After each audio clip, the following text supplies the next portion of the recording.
Assalamualaikum dan selamat pagi. Okay, terdapat 4 skop pembentangan saya pada hari ini. Yang pertama adalah kita mengenali dulu Majlis Bandaraya Johor Bahru dan juga portal GeoJB itu sendiri. Yang kedua adalah cabaran 8 bulan untuk penyiapan portal GeoJB. Yang ketiga adalah integrasi sistem pelesenan dan cukai taksiran dengan portal GeoJB. Dan yang keempat adalah GeoJB sebagai inisiatif bandar pintar dan juga platform kepada Urban Observatory. Okey, di mana terletaknya MBJB? Kita terletak berjiran dengan Singapura, yang mana kawasan kawasan pentadbiran kita ni kecil sikit je daripada Singapura ya. Okey, kita bermula pada tahun 1933 sebagai lembaga bandaran Johor Bahru dan kemudian dinaik taraf kepada Majlis Bandaran pada tahun 1956, kemudian kepada Majlis Perbandaran pada tahun 1971, kemudian pada 1994 kepada Majlis Bandaraya Johor Bahru. So keluasan terkini kawasan pentadbiran kita adalah seluas 373.18 km persegi. Visi Bandaraya Johor Bahru adalah memperkukuhkan daya tahan Johor Bahru sebagai bandaraya bertaraf antarabangsa, berbudaya dan lestari. Berapa banyak kutipan hasil kita? Hasil untuk cukai adalah 73%, kemudian hasil yang bukan cukai adalah 90%, manakala terimaan bukan hasil adalah sebanyak 80%. Daripada lebih kurang 400 juta pendapatan kita pada tahun 2020 lah. Okay. Ini adalah carta organisasi kita di MBJB. Kita mempunyai 1,424 orang anggota, di mana letaknya bahagian GIS kita terletak di bawah pejabat setiausaha. Okey, kalau kita tengok ni adalah home bagi portal GeoJB. Dan sebenarnya untuk pengurusan portal GeoJB ni, bahagian GIS MBJB kita ada 6 orang sebenarnya untuk menguruskan portal secara sepenuh masa lah. Maknanya portal dan juga data-data lah di MBJB. Dan kita mendapat sokongan 6 orang teknikal daripada ICT internal kita juga. Ini yang nak jaga server, yang nak jaga networking dan sebagainya lah. Kemudian kita ada 25 orang yang membuat data entry daripada semua jabatan dan juga bahagian di MBJB. Dan juga 130 orang pembekal data. Kita mengambil masa 8 bulan untuk menyiapkan portal ni. 8 bulan ni kita mengambil kira daripada kita menyusun data, mengenal pasti, membuat data cleaning. Tetapi sebenarnya dalam masa 8 bulan tu, kita punya melantikkan dengan Ezri sebenarnya 4 bulan saja. Yang itu kita maknanya kita dah buat kerja-kerja predetermination tu ataupun untuk mengemaskini data, mengenal pasti data dan juga kita mengenal pasti data mana yang kita nak kongsi, yang mana kita tak kongsi kepada publik tu kita dah buat awal sebelum kita melantik pembekal lagi lah untuk menyiapkan portal ini. Data di MBJB ni sebenarnya kita buat sendiri, kita tak upah orang untuk buat. Maknanya dengan staff, dengan kekuatan kita yang sebagaimana saya sebutkan tadi, kita bina portal kita. Cerita pasal GIS ni sebenarnya yang mahalnya adalah data. So kalau data kita boleh buat sendiri, sebenarnya sistem tu tak semahal mana sebenarnya. Masih boleh dalam kemampuan kita sebagai PBT yang bertaraf bandaraya lah. Okay, saya kongsikan juga sebenarnya tips bagaimana kalau kita nak cepat lah, macam mana kita speed up untuk buat data ni. Okey, selain daripada pemantauan yang berterusan, sebenarnya kita boleh beli base map daripada Jupem. Kemudian kita selaraskan balik base map kita tu. Sebab kita punya base map yang MBJB punya lot base ni sebenarnya asalnya daripada rancangan tempatan yang Johor Bahru yang kita sediakan pada tahun 2000.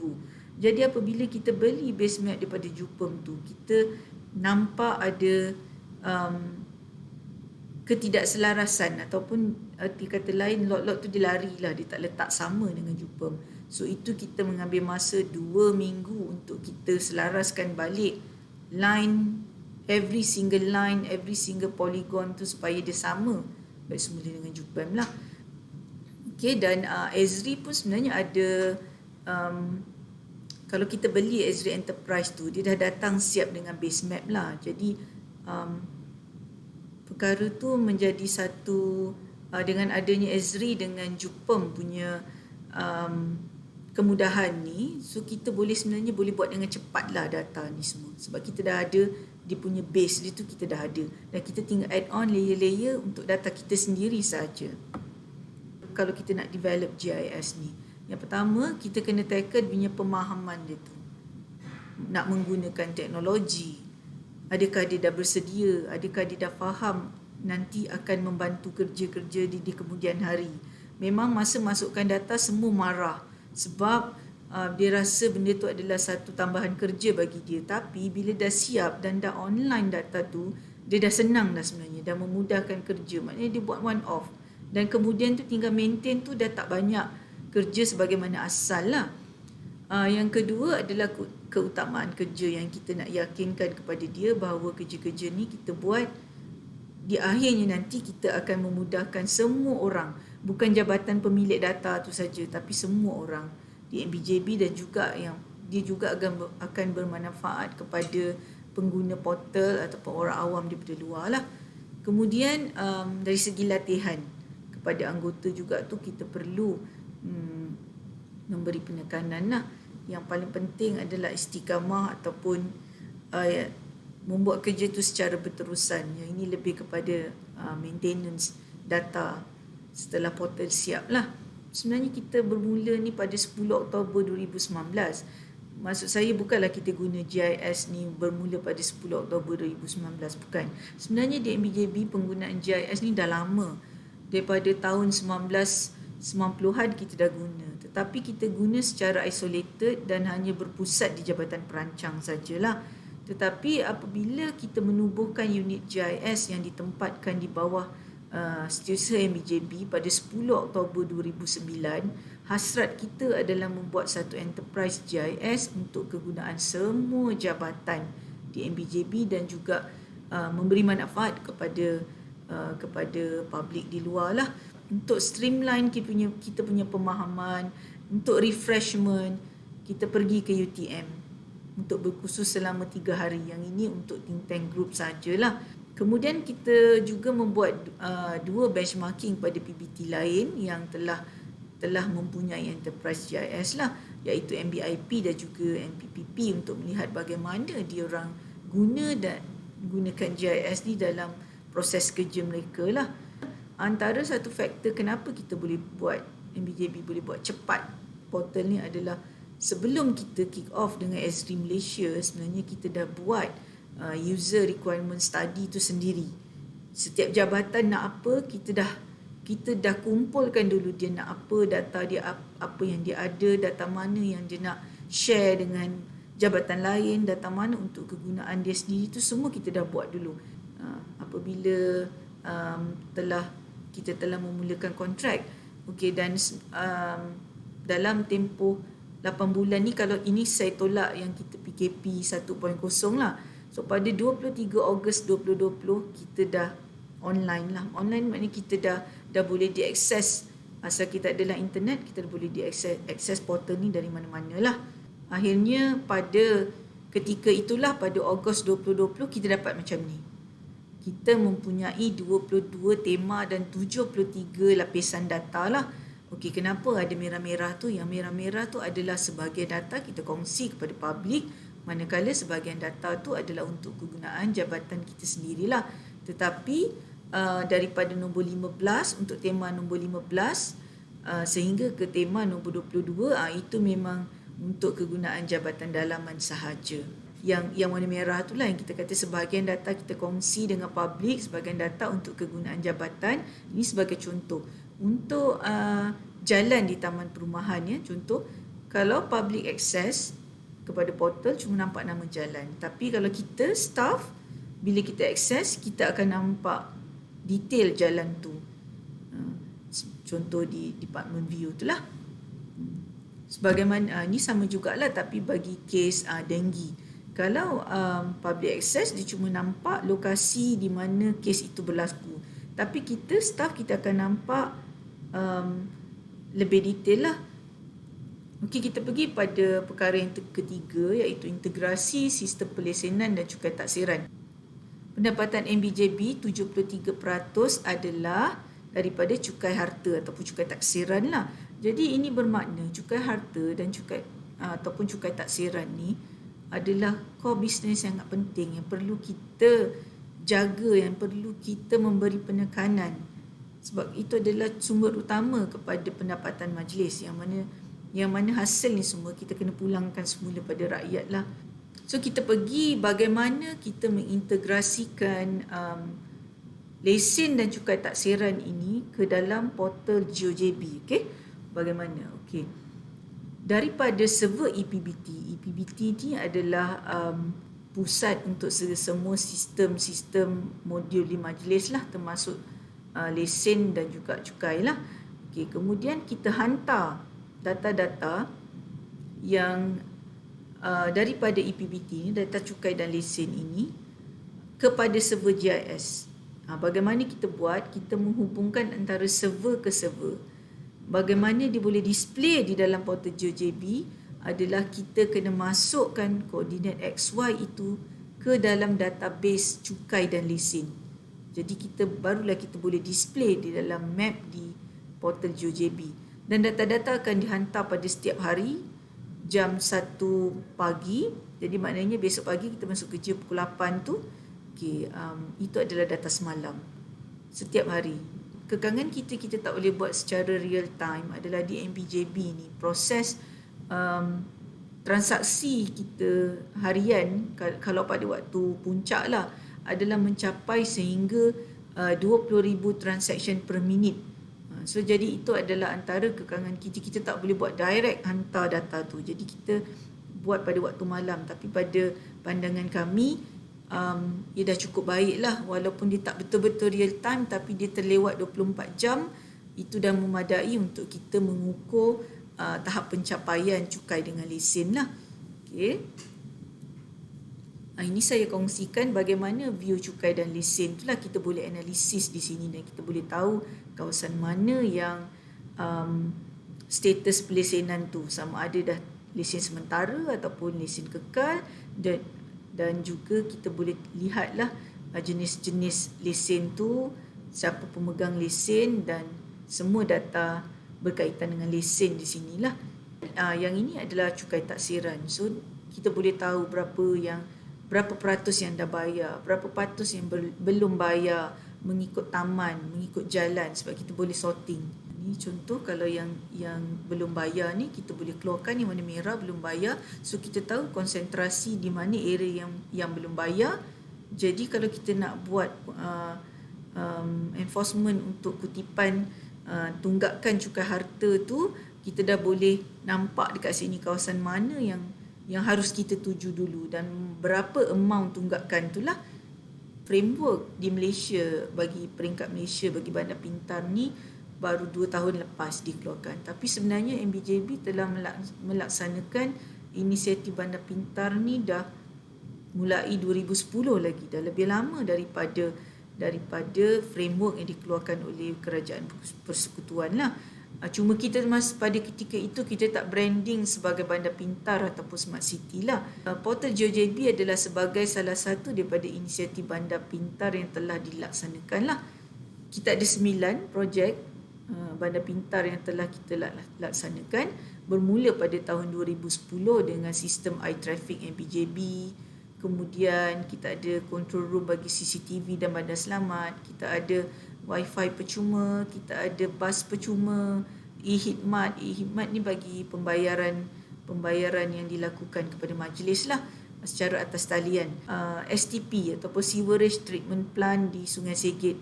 Yang ketujuh adalah pengurusan lampu isyarat pada waktu puncak. Yang ini kalau kita tengok Jalan Tebrau tu, kalau pagi-pagi kita akan dapat green wave. Laju je kita dah sampai bandar. Kemudian kita ada di traffic light punya smart traffic light juga. Dan yang terbaru pada Ogos 2020 adalah portal GeoJB lah. GeoJB juga merupakan sebuah platform kepada Urban Observatory. Urban Observatory ni juga kita panggil sebagai kaedah untuk memantau bandar lah. Untuk memantau maksud saya Bandaraya Johor Bahru. Sebab Urban Observatory ni kalau kita tengok rancangan fizikal negara, dia membahagikan Urban Observatory ni kepada 4 peringkat, iaitu di peringkat global, di peringkat regional. Kalau di peringkat regional kita ada IRDA lah yang telah ada Iskandar Malaysia Urban Observatory. Kemudian Malaysian Urban Observatory yang ini masih dalam proses pembangunan oleh Plan Malaysia. Yang ini MBJB juga akan menjadi salah satu daripada 6 buah PBT perintis lah untuk MUO. Kemudian kita ada di peringkat lokal.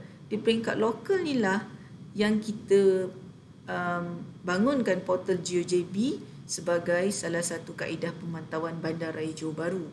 Dan untuk pemantauan Bandaraya Johor Bahru, sebenarnya bila kita buat kaedah pemantauan bandar ni, dia bergantung kepada kehendak kita, kepada core business kita dan kepada kepentingan kita masing-masing. Dia memang tak sama dengan pemantauan bandar di peringkat Malaysia ataupun di peringkat regional, sebab tujuan dan juga aspirasi kita berbeza lah. Saya kongsikan antara inisiatif UO yang kita maknanya kita boleh menggunakan portal GeoJB sebagai platform untuk kita memantau bandar kita, ya. Okey, yang pertamanya adalah dari segi aspek pengurusan pemajuan. Okey, rancangan tempatan kita semua dipamerkan secara percuma di dalam portal ni lah. Maknanya each single lot tu kita sebagaimana rancangan tempatan yang dibukukan, kita akan nampak begitulah dia juga di dalam portal. Maknanya setiap lot tu kita akan nampak apa zon dia. Kemudian garis panduan perancangan pun kita linkkan dokumen garis panduan tu supaya kita boleh lihat di dalam portal ini jugalah. Kelulusan pelan-pelan, iaitu pelan kerja tanah, kebenaran perancang dan juga pelan bangunan, juga kita boleh tahu status di sinilah dan di mana kawasan-kawasan pembangunan berkenaan. Kemudian diteruskan dengan pemantauan tapak. Kalau kita overlaykan antara lot yang kita dah luluskan, lot MBJB lah, maknanya layout dengan UAV image, kita akan nampak di mana maknanya layout dah ada dekat site, dah siap ke belum. Kemudian kita boleh teruskan juga, kita ada data untuk CCC, so kita boleh tahu projek tu dah lulus, dah ada CCC ke belum. Okey, perkara yang kedua, kita juga boleh memantau skim strata. Akta 757 telah memberi kuasa kepada Datuk Bandar bertindak sebagai pesuruhjaya bangunan. Okey, pesuruhjaya bangunan ni untuk memantau pembangunan secara berserata ni. Kat dalam ni kita akan nampak apakah status bangunan berkenaan yang berserata lah. Okey, sama ada dia masih JMB ataupun dia telah jadi MC. So kita boleh nampak kat sini, dan bilangan petak-petak tu pun kita boleh nampak di dalam portal ni lah. Okey, kemudian seterusnya adalah bagi pengurusan sisa pepejal. Okey, pengurusan sisa pepejal, kalau saya beritahu tadi, ia adalah merupakan core business juga kepada majlis. Pengurusan sisa pepejal ni duit kita, tapi kita telah melantik SW Corp untuk menguruskannya. Jadi kita simpan rekod-rekod urusan transaksi kita dan juga serahan-serahan kawasan kepada SW Corp ni di dalam portal ni lah. So senang, tak bergaduh-gaduh lagi dengan mereka. So kita dah tahu kawasan mana kawasan yang patut dibuat ataupun patut dibagi perkhidmatan lah. Untuk penguatkuasaan sitaan, yang ini oleh bahagian penguatkuasa, setiap kali sitaan kepada premis-premis dilakukan, dia akan update kat dalam ni, dan kita akan tahu konsentrasi, maknanya area-area ataupun kawasan-kawasan yang telah ataupun pernah kita sita. Jadi untuk merancang proses penguatkuasaan tu dah mudahlah, sebab kita dah ada rekod dan kita nampak di mana taburan-taburan itulah. Kemudian seterusnya adalah kawalan penyakit berjangkit, iaitu denggi. Kita akan nampak taburan. Kalau setakat ini kita dah ada data 2 tahun lah, 2020 dengan 2021. So kita akan nampak di mana taburan ataupun konsentrasi denggi, dan memudahkan perancangan kita untuk mengawal penularan denggi di dalam kawasan kita lah. Okey, seterusnya, kita juga boleh analisis sebenarnya dekat dalam ni. Kita boleh keluarkan, kita boleh buat tapisan sebenarnya kepada data-data ni ataupun filtering kepada data ni untuk kita tengok di mana kes-kes tu berlaku lah. Okey. Dan juga kita juga boleh membuat screening. Kalau kita tahu untuk denggi ni, apabila kes tu berlaku dalam masa 24 jam kita kena pergi buat fogging lah. Okey, kita akan plotkan 200 meter daripada kawasan berlaku wabak tu. So kita akan tahu dekat mana kawasan yang kita perlu untuk fogging lah. Portal GeoJB juga digunakan sebagai pemantauan untuk tempat letak kenderaan. Okey, yang ini untuk lesen-lesen tempat letak kenderaan yang kita keluarkan, dan juga lot-lot parking yang telah kita wartakan untuk kegunaan awam lah. So kita boleh nampak kat sini. So pengurusan tempat letak kereta tu, walaupun kita kontrakkan kepada agensi lain untuk pengurusan, tetapi kita nampak dekat sini mana kawasan-kawasan yang dah diwarta, mana kawasan yang belum diwarta, dan juga bagi tempat letak kereta persendirian yang kita lesenkan. Ini contoh yang di dalam bangunan lah, ataupun ataupun di tanah private. So kita boleh nampak kat sini inventory pokok. Yang ini sebenarnya daripada sistem e-pokok. Kita translate, kita masukkan koordinat dan kita keluarkan dalam bentuk mapping di portal GeoJB lah. So kita boleh asingkan juga ikut nama pokok, ikut kawasan. So kita akan nampak taburan tu di mana lah. Yang terakhir adalah untuk mengenal pasti perniagaan berhampiran. Yang ini kita akan sorting daripada data lesen yang kita ada dalam portal ni lah. Okay. Walaupun saya letak kat sini ke-8 adalah yang terakhir untuk pemantauan bandar, ini saya letak yang core saja sebenarnya. Sebenarnya banyak lagi beberapa fungsi-fungsi lain sebagai pemantauan bandar lah, menggunakan portal GeoJB lah. Sebelum saya mengakhiri perkongsian saya pada hari ini, ada satu video saya nak kongsikan dengan tuan-tuan dan puan-puan, iaitu journey kita selama 8 bulan untuk penyiapan portal GeoJB. Sekian, terima kasih daripada saya.